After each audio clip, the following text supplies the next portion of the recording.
So the X2 shape is basically just for aggressive claw, which is a grip I try to avoid for shooters. So I'm going to explain that opinion and then also touch a bit on just my experiences with Pulsar, like build, longevity.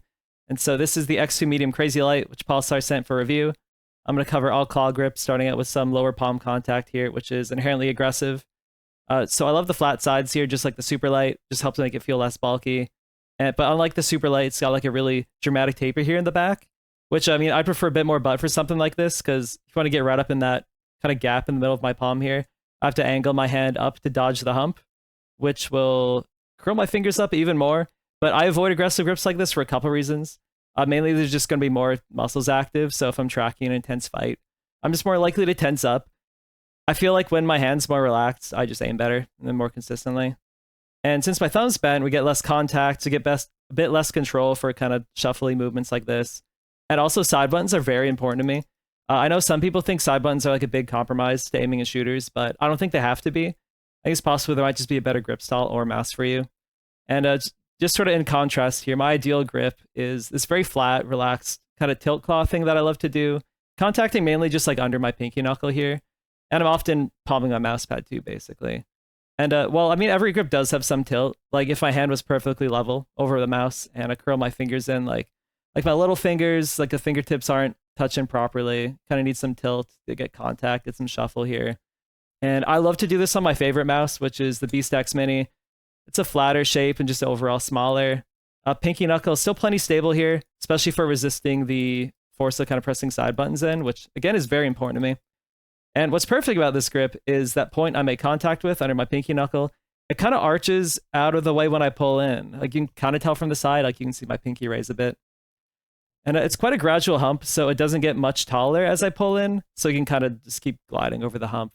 And it's always available so that you can press back down even when I'm pulled in here. And now if I were to try that on the X2 here, we get our pinky knuckle locked in good. Oh, and we got some big juicy side buttons here. And they got some good pop, like Pulsar really dialed these in here. But anyway, when I pull in, the hump's kind of getting in the way. Like there's more resistance, and it's with a wider hump, like beyond just being a bigger mouse, like the hump comes out more before it tapers down. But also the incline is quite dramatic. So if you want somewhat even contact as you're pulling in, you kind of have to like raise and lower your wrist. Or what I've even done is like subconsciously like pulled my mouse in at this weird angle to kind of like dodge getting too much hump, which is just like straight up working around the mouse at that point. But to be honest, like I am kind of exaggerating, because usually I just end up curling my fingers to be like a bit more arched instead of like 100% relaxed, which honestly like I think is just like fine. Still, I don't think it's an ideal shape for me. But if you do like to have those really aggro fingers with that right side contact on your current mouse, it should work well for this mouse too. But maybe ask yourself, why do you grip like that? Like it might just be your hand's natural position, or it could be like a weird workaround or adaptation. So, I mean, that's kind of like my main point with this. Just make sure your mouse shape is serving you and not the other way around. Personal preference, obviously a really big thing, but I still think there can be some room for reflection too. And last grip I'll touch on just is knuckle claw, which isn't really my thing.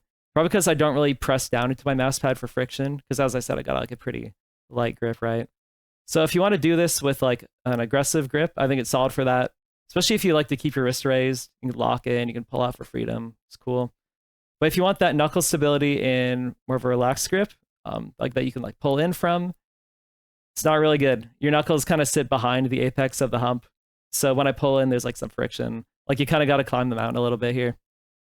And so this is the medium. However, I did try the original X2 Mini. I got the Founders Edition. And I sold it a while back, so it's a bit hazy. I do remember the hump still feeling a bit wide or steep for my tilt grip.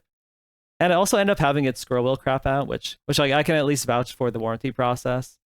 And otherwise, it was built like a freaking tank, frankly. And since then, Pulsar did end up switching to a dust-resistant version of their scroll wheel.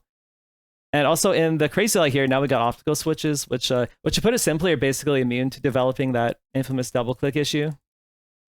And we still got a flawlessly robust frame, which is quite impressive, because now we're down to like 41 grams. So this is a very durable mouse, at least theoretically. Like I've only owned the mouse for about 6 weeks now. And clicks they're like a bit firm, but I mean, like honestly, I should probably just like leave the house at this point, because like I don't really care. There's not like this weird like pre-travel or anything. So it's a pretty solidly built mouse. But anyway, just to wrap things up, if you're dead set on aggressive claw, I think it's a decent deal at 130 US dollars. You could probably find a better value mid hump at this weight. However, it'll be in a more obscure brand. Availability will be a bit worse.